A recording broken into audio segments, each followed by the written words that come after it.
Hello new ইয়র্কবাসী, আসসালামু আলাইকুম। আমার হাতে দেখছেন যে একটা ব্যালট পেপার। এটা আসলে অরিজিনাল নয়, এটা স্যাম্পল। আপনারা জানেন যে new York city mayor election আগামী 4 নভেম্বর, তবে এখন চলছে আর্লি ইলেকশন। আপনাদের আশেপাশে আর্লি ভোট সেন্টার আছে, সেখানে আপনারা আর্লি ভোট দিতে পারবেন। তবে ফাইনাল ভোট হবে 4 তারিখে। এখানে কিভাবে মেয়রের নামগুলো আছে, অন্যান্য পদের নামগুলো আছে, কিভাবে ভোট দিতে হবে, কিভাবে মার্কিং করতে হবে, এটা আপনাদের আমি এখন বিস্তারিত দেখাবো। তো দর্শক, আমার কাছে এখন এটা যে ব্যালট পেপারটা আছে স্যাম্পল, এটা হচ্ছে ব্রঙ্কস এলাকার।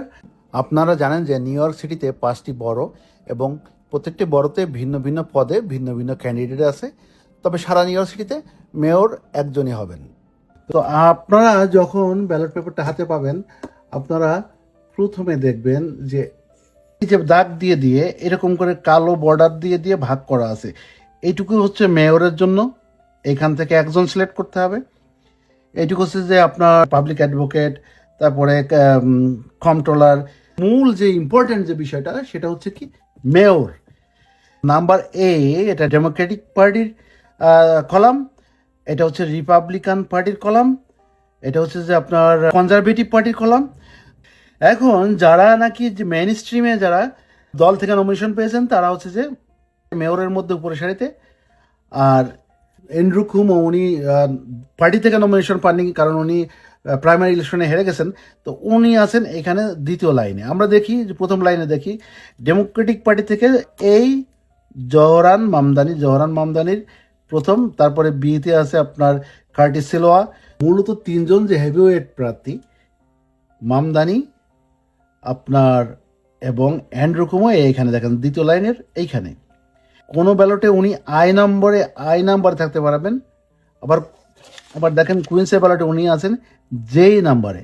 আর এখানে আরেকটা ক্রিটিক্যাল ব্যাপার হয়েছে যে জোহরান মামদানি এ, আবার জোহরান মামদানি আছে এখানে ডি ঘরে। এখানে লেখা আছে মেয়র ভোট ফর 1। তো 1 মানে আপনাকে একটা সিলেক্ট করতে হবে, যে কোনো একজনকে। মূল ইম্পর্টেন্ট ভোট হচ্ছে কিন্তু আমাদের মেয়রের ভোট। তো সেহেতু বিহারের ভোট যেন বাতিল না হয়, সেজন্য আমি বলবো যে আপনারা এটা খুব লক্ষ্য করবেন যে মামদানিকে যারা ভোট দিবেন, তারা ডেমোক্রেটিক পার্টির এই ঘরটা পূরণ করবেন।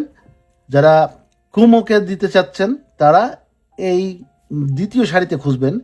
দ্বিতীয় সারিতে মানে কি, এই যে মেয়রের ঘরের মধ্যেই থাকবে প্রথম সারিতে মামদানি এবং অন্যান্য প্রার্থী যারা দলীয় নমিনেশন পেয়েছে। আর এইখানে কুমো থাকবে দ্বিতীয় লাইনে, হয় যে অক্ষরের ঘরে অথবা আয় অক্ষরের ঘরে। তো যাই হোক, আপনার কুমোকে দিতে চাইলে, অ্যান্ড্রু কুমোকে ভোট দিতে চাইলে এইখানে এই যে এটা পূরণ করবেন। আর মামদানিকে দিতে চাইলে এ ঘরে এটা পূরণ করবেন। কিভাবে করবেন? এ ঘরের, এই যে ডেমোক্রেটিক পার্টি, রিপাবলিকান পার্টি, এ ঘরের ঠিক এর নিচে দিয়ে দেখবেন একটা সার্কেল দেওয়া আছে, বৃত্ত। এই বৃত্তটা আপনাকে এইভাবে পূরণ করতে হবে। কলম থাকবে আপনার, কলম দিয়ে এইভাবে। তাহলে মেয়র ভোটটা কিন্তু আপনি মামদানিকে দিয়ে দিলেন এখানে। যেহেতু যে কোনো একটা পূরণ করার কথা বলছে, আপনি একটা পূরণ করছেন মানে এই ঘরের মধ্যে আর কিছু করতে পারবেন না। আপনি যদি মনে করেন না আপনি কুমোকে দেবেন, আমরা এই কুইন্সের ব্যালটে দেখায় আপনারা কি কুমোকে ভোট দিবেন। এই যে অ্যান্ড্রু কুমো লেখা আছে দ্বিতীয় লাইনে, আপনারা যে নাম্বারে এইখানে পূরণ করলেন। তাহলে যদি মামদানিকে দেন তাহলে এতে করবেন, যেটা ডেমোক্রেটিক পার্টি।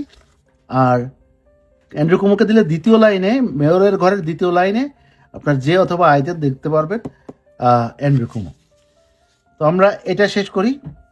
এবার দ্বিতীয় লাইনে আবার লেখছে পাবলিক অ্যাডভোকেট ভোট ফর 1।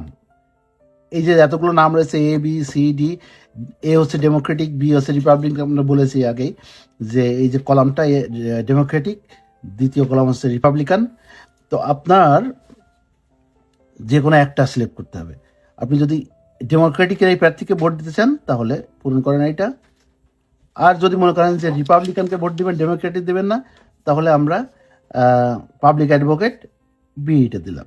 এই যে রিপাবলিকান, জাস্ট বোঝানোর জন্য। আমি এরপরে আছে কম্পট্রোলারের কাকে দিবেন বলছে যে কম্পট্রোলার ভোট ফর 1। আপনি যে কোনো একটা আপনাকে সিলেক্ট করতে হবে। এখানে আপনি ডেমোক্রেটিক করতে পারেন, আপনি রিপাবলিকান করতে পারেন, যেটা করেন না কেন। মনে করেন যে আপনি যেহেতু ডেমোক্রেটিক স্টেট, আমি ডেমোক্রেটিক দিয়ে আপনাদের বোঝাচ্ছি, দিলাম ডেমোক্রেটিক।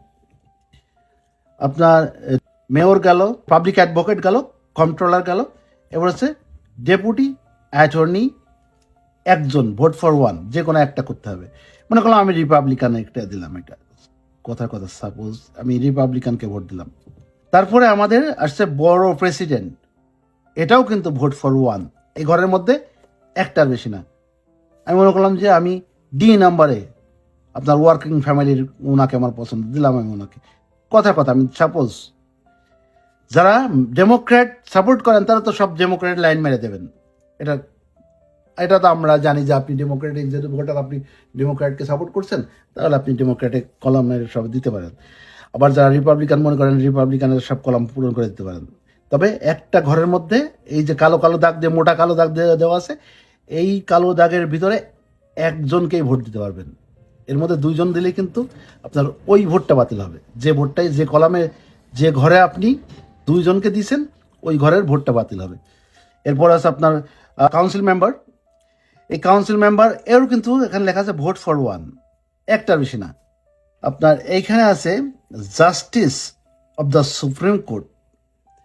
এইখানে কিন্তু দেখবেন যে এতক্ষণ আমরা একটা একটা করে দিয়েছি ভোটটা, এখানে একটা একটা করে ভোট দিয়েছি। এই যে এখানে একটা একটা একটা সব, এই ঘরে একটা, এই ঘরে একটা, এই ঘরে একটা। Justice of the supreme court এখানে লেখা আছে ভোট ফর এনি ফোর। আপনি এখানে 4 জনকে ভোট দিতে পারবেন। আপনি যদি মনে করেন যে আপনি ডেমোক্রেটিকের 4 জনকে আপনি দিবেন, আপনি ডেমোক্রেটিকের 4 জনকে দিয়ে দেবেন, 1 2। যদি মনে করেন না আমি একটা দেবো, আমি ওয়ার্কিং ফ্যামিলি বা এই যে কি আর্ট আছে এরা দেবো, দিলাম আপনি। এটা হচ্ছে আপনার, আমি দেখালাম ব্রঙ্কসের, কুইন্সের ব্যালট পেপার সেম। এটা জাস্ট আমি স্যাম্পল দেখাচ্ছি। Justice of the supreme court, এই justice of the supreme court আপনাকে বলছে ভোট ফর এনি 5। এর মধ্যে কিন্তু আমাদের সোমা সায়েদ আছে, এই যে সবার নিচে, সোমা সায়েদকে আগে দিয়ে দেন। আপনি এখানে 8 জন প্রার্থী আছে, আপনি 5 জনকে দিতে পারবেন। তো আমরা নিচেই দেখবেন যে সবার নিচেই সোমা সায়েদ, আপনার ডেমোক্রেটিক পার্টির লাইনে সবার নিচে সোমা সায়েদকে অবশ্যই আমরা দিব, যেহেতু আমাদের বাংলাদেশি। এবং তারপর আপনি এখান থেকে আরও 4টে দিতে পারেন। জাস্টিস অফ দ্য সুপ্রিম কোর্টের পর আছে justice of the civil court. Civil কোর্টে এখানে কয়জন? Vote for any 3। একই জনের নাম কিন্তু 2 জায়গায় আছে, 2টা পার্টির থেকে সে হচ্ছে যে নাম সাবমিট করেছে। মনে করেন যারা ডেমোক্রেটিক, তারা তো ডেমোক্রেটিক সাপোর্ট করে দিবেন, সবাই ডেমোক্রেটিক পার্টির 3 জন দিয়ে দিলেন। নিচেরটাই কি হয়েছে, এখানে বলছে জাজ অফ দ্য সিভিল কোর্ট, আপনার ভোট ফর এনি 2। এই যে ইনার নাম 2 জায়গায় আছে, সো ইনি একজন, আর এখানে আর 2 জন, 3 জন। তো আপনি ভোট দিতে পারছেন যে কোনো 2 জনকে। আপনি ডেমোক্রেটিক পার্টি 2 জনকেও দিয়ে দিতে পারেন, আবার ওকে একটা ডেমোক্রেটিক পার্টিকে একটা দিলেন। এদিকে সব ভোট দেওয়া হয়ে গেল। আর পেছনে আমাদের 6টা কোশ্চেন আছে, 1 নম্বর, 2 নম্বর, 3 নম্বর, 4 নম্বর, 5 নম্বর, 6 নম্বর। এই 6টা কোশ্চেনে কিন্তু ইয়েস নো আনসার দিতে হবে। তো 6টা কোশ্চেনে কি, প্রথম কোশ্চেনটা হচ্ছে যে কিছু এলাকায় যেখানে বন অধিগ্রহণ করে, বন কেটে আপনার অলিম্পিক কমপ্লেক্স তৈরি করা, মানে ক্রীড়া কমপ্লেক্স তৈরি করবে। এস্টিমেট করা হয়েছে যে 1003 একর জমি লাগবে, আর পরবর্তীতে আরও 2500 একর জমি অধিগ্রহণ করা হবে। তো এটা আসলে অনেকেই বলছে যে বন কেটে করলে আপনার গ্রিন নষ্ট হয়ে যাবে, অক্সিজেনের ঘাটতি হবে। আবার অনেকে বলছে নিউ ইয়র্ক সিটি, তো নিউ ইয়র্কের আশেপাশে তো প্রচুর বন আছে, এক জায়গায় একটু অল্প কেটে যদি একটা কমপ্লেক্স তৈরি করে, এটা সিটির জন্য ভালো হবে, আমাদের জন্য, ভবিষ্যতের পোলাপানের জন্য, আমাদের বাচ্চাদের জন্য ভালো হবে। হোয়াট এভার, আপনি যদি মনে করেন ইয়েস, তাহলে হ্যাঁ, পক্ষে থাকলে হ্যাঁ দিবেন, না থাকলে নো দিবেন। এবং 2, 3, 4 এই 3টে হচ্ছে আসলে হাউজিং সংক্রান্ত। আপনার অ্যাফোর্ডেবল হাউজিং বা আপনাদের সিটির মানুষের জন্য সহজে হাউজিং তৈরি করার ব্যাপারে যত জটিলতা আছে, এই 3টে হচ্ছে যে সহজে সমাধান করার জন্য বিভিন্ন বোর্ড বা কাউন্সিল তৈরি করবে। সে ব্যাপারে আপনার মত আছে কিনা, মত থাকলে ইয়েস, না থাকলে নো। মত থাকলে ইয়েস, না থাকলে নো, মত তিনটাই একই রকম কাছাকাছি আর কি হাউজিং সংক্রান্ত। 5 নম্বরে আমাদের বলা আছে ডিজিটাল একটা সিটি মানচিত্র তৈরি করা। আসলে এখন কিন্তু সিটির প্রত্যেকটা বড়োর জন্য মানচিত্র আছে এবং এটা কাগজের, বিভিন্ন বড়তে পৃথক অফিসে প্রায় 8,000টা কাগজের মানচিত্র রয়েছে বিভিন্ন রকমের। এখন এখানে বলা আছে যে না, এগুলো সব এক জায়গায় করে ডিজিটাল মানচিত্র তৈরি করা, যেটা ডিজিটাল করলে এটা হচ্ছে যে মানে এখন তো যুগ তো ডিজিটালের যুগ। তো আপনারা ইয়েস দিতে পারেন এটা, কারণ এটা একটা ভালো উদ্যোগ আমার কাছে মনে হয়েছে। নাও দিতে পারেন, আপনার খুশি। 6 নম্বর লাস্টের যে কোশ্চেনটা, প্রস্তাবনা, এইগুলো কিন্তু ইম্পর্টেন্ট। আসলে দেখেন যে এখানে আমেরিকাতে তারা কি কাজ করবে না করবে সেটাও কিন্তু ভোটারের কাছ থেকে আপনার কাছ থেকে আপনার মতামত চাচ্ছে, যে আপনার যদি মত থাকে তাহলে করবো, নাহলে করবো না, তাই না? তো 6 নম্বরে বলছে কি যে আপনার সিটি নির্বাচন আলাদাভাবে করা হয়, প্রেসিডেন্ট নির্বাচন আলাদা হয়। তো বলছেন যে যদি প্রেসিডেন্ট ইলেকশন যে 4 নভেম্বর হয় 4 বছর পর পর, যদি সিটি ইলেকশনটা যদি একই সাথে করা হয় তাহলে মানে সময়, অর্থ, অনেক কিছুই সাশ্রয় হবে এবং সহজকরণ হবে এটা একসাথে করলে। সেটা করা যায় কিনা, যদি আপনি মনে করেন যে না সিটি এবং ইলেকশন, প্রেসিডেন্ট ইলেকশন একসাথে করলে ভালো হবে, তাহলে ইয়েস দিবেন, আর যদি মনে না হয় তো নো দিবেন। এভাবে আপনার ব্যালট পেপার পূরণ করা হয়ে গেলে যেখান থেকে ওই যে ব্যালট পেপার নিয়েছেন পাশে দেখবেন মেশিন আছে, মেশিনের মধ্যে আপনি ঢুকাইতে পারেন। আর যদি না পারেন ওখানে লোক থাকবে আপনাকে হেল্প করবে কিভাবে মেশিনের মধ্যে দিলে এটা আপনার ভোটটা অটোমেটিক কাউন্ট হয়ে যাবে, সেটা আর কি। আপনারা ভোট দিতে যাবেন সবাই, এবং অবশ্যই মেয়র ভোটটা, আমি আবারও বলছি, মেয়র ভোটের যে আমি দেখালাম কলামটা, ওর মধ্যে কিন্তু যে কয়জন মানুষের নাম আছে আপনি একটা ঘর পূরণ করতে পারবেন। যদি মামদানিকে দিতে চান এ নাম্বারে, 1 নম্বরে ডেমোক্রেটিক পার্টির কলামে এ নাম্বারে পূরণ করবেন। আর যদি কুমোকে দিতে চান, কুমো ঠিক মেয়র ইলেকশনের যে ক্যান্ডিডেটগুলো আছে প্রথম সারিতে নাই, দ্বিতীয় সারির যে নামটা পড়ে দেখবেন যে অ্যান্ড্রু কুমার নাম কোন নম্বরে আছে, নামের উপরে এরকম বল পয়েন্ট দিয়ে সুন্দর করে কালো করে দেবেন। খার্টিস সিলেওয়া, ওনাকে দিতে চাইলে আপনার বি নাম্বারে, ওনাদের যে রিপাবলিকান পার্টির কলাম বি নাম্বারে, ওখানে প্রথমে দেখবেন উপরে আছে এ বি, বি নাম্বারে সিলেওয়া আছে।